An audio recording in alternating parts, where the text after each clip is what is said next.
சென்னை கோயம்பேடு காய்கறி சந்தையில் தக்காளி மற்றும் தேங்காய் உள்ளிட்டவைகளின் வரத்து குறைவால் விலை சற்று உயர்ந்துள்ளது. புரட்டாசி மாதத்தை ஒட்டி கோயம்பேடு காய்கறி சந்தைக்கு வரும் காய்கறிகளின் வரத்து அதிகரித்து காணப்படும் என எதிர்பார்க்கப்படுகிறது.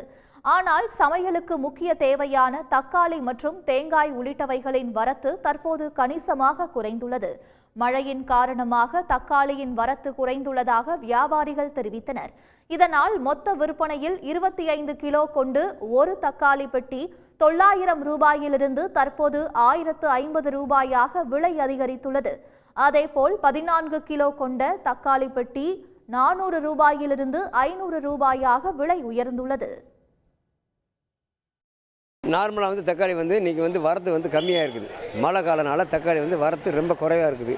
அதனால் விலை கூடத்தை விற்கணும். இன்றைக்கி நல்ல கலரான பொருளாக இருந்தால் 1000 ரூபா, கொஞ்சம் சுமாரான ரேட்டு 400 450 பெட்டி, நல்ல டாப்பான ரேட்டு 500 550, பெரிய வெட்டி 1000 1050. நார்மலான பெரிய வெட்டி 25 கிலோ, நார்மல் வெட்டி 14 கிலோ, நார்மல் வெட்டி 400லேருந்து 550 வரைக்கும். இது பெரிய கிலோ 900லேருந்து 1050 வரைக்கும். இதேபோல் பொள்ளாச்சி உள்ளிட்ட பகுதிகளிலிருந்து கோயம்பேடு சந்தைக்கு வரும் தேங்காயின் வரத்து குறைந்திருப்பதால் அதன் விலை அதிகரித்துள்ளது. மொத்த விற்பனையில் 1 கிலோ 35 ரூபாய் முதல் 40 ரூபாய்க்கு விற்கப்பட்ட தேங்காய் தற்போது 1 கிலோவுக்கு 20 ரூபாய் வரை அதிகரித்து 60 ரூபாய்க்கு விற்பனையாகிறது. தேங்காயோட விலை கடந்த ஒரு வாரமாக 10-15 நாளாகவே சரித்திரத்தில் பார்க்காத அளவு உயர்ந்திருக்குது.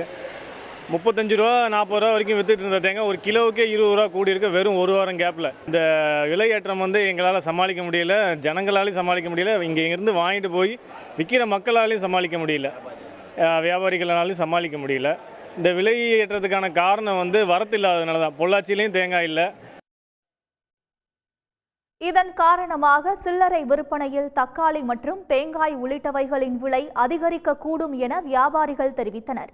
ஆனால் கத்தரிக்காய், பீட்ரூட், அவரைக்காய், உருளைக்கிழங்கு உள்ளிட்ட காய்கறிகளின் விலை சற்று குறைவாக உள்ளது.